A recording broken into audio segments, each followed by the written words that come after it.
Hey guys, I'm Gracie, and throughout the course of this video, I am going to be discussing a very important aspect of the Native American water crisis in America. As you probably know, there's a very extensive history between the United States government and Native American people living throughout the nation.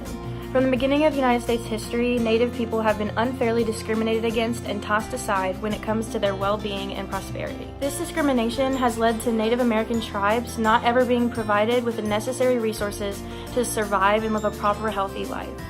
Specifically, I wanted to discuss the fact that this improper treatment has led to water scarcity in numerous Native American communities. While the history of such discrimination was much more obvious in past decades and centuries, it is still very much present in certain areas of the country.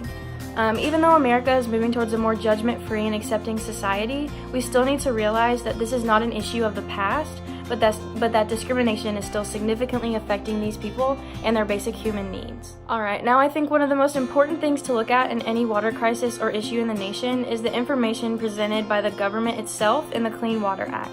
So the Clean Water Act states that it is the national policy that clean water be provided as a result of it being a necessity to sustain human life. Many tribes and communities suffer the effects of water contamination, but there are others that have put on land that does not provide a water source whatsoever. So these families even have to resort to driving up to 100 miles every single day to retrieve water for family and friends.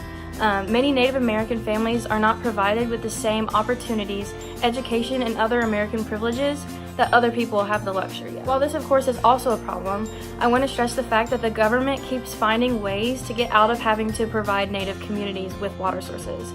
So this may be because of funds being directed in other ways, negotiations that have been decided upon in the past, or even just blatant disregard for the needs of these people. So the Native American tribe that seems to get the most awareness for this issue, while it still isn't enough, is the Navajo people. So they are the largest population of Native Americans that are affected by water scarcity as well as other contamination. While this problem within the Navajo communities does not get the awareness that it deserves, it is important to note that the Navajo are not the only communities affected by the disregard of this basic necessity.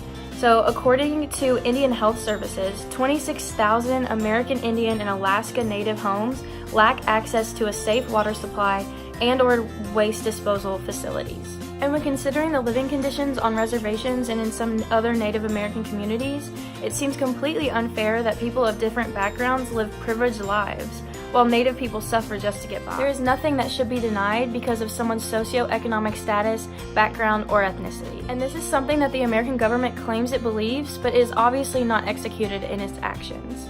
Water scarcity is an everyday reality for so many Native American communities across the nation.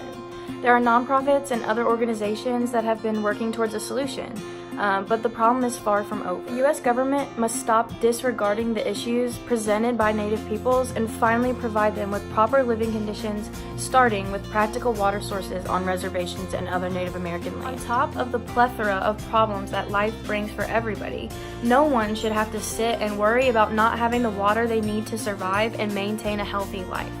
As American people, I think we have an obligation to discuss this problem, to raise awareness for it, and to do whatever we can to help these people that are in desperate need of just basic necessities that we are privileged to have on a daily basis. People are suffering while others are thriving, and something must be done. Obviously, not everyone's going to agree on the solution. As with any controversial topic, there's a lot of complications that come along with it, but we just need to acknowledge this as a problem that is being faced by hundreds of people in the nation. And even though the government overlooks it, that is even more of a reason for us to look at it as a problem and see like, oh, people are really suffering from this and going through this and no one's talking about it. So I think it is our job as people who are aware of it and are educated about it to go out there, talk to people about it, do something about it. You could even do something as small as just donating money online. There are funds, there's nonprofits, there are organizations you could even just kind of tell people about. That'll maybe get people talking about it. But it's a big issue that's affecting a lot of people and it needs to be acknowledged as such. It's obviously not going to be solved quickly just by talking about it, talking to your friends about it, donating a few dollars online. But if a bunch of people come together and do that, that can change the lives of even one family that's affected by water scarcity. So I think it's important to notice that even doing like one small thing, as cliche as it sounds, even doing one small thing, if a ton of people come together and do that, talk about it, even do small things towards change, it can make a big change. I want to sum up with a quote by Barack Obama. He says, "Change will not come if we wait for some other person or some other time. We are the ones we've been waiting for. We are the change that we seek."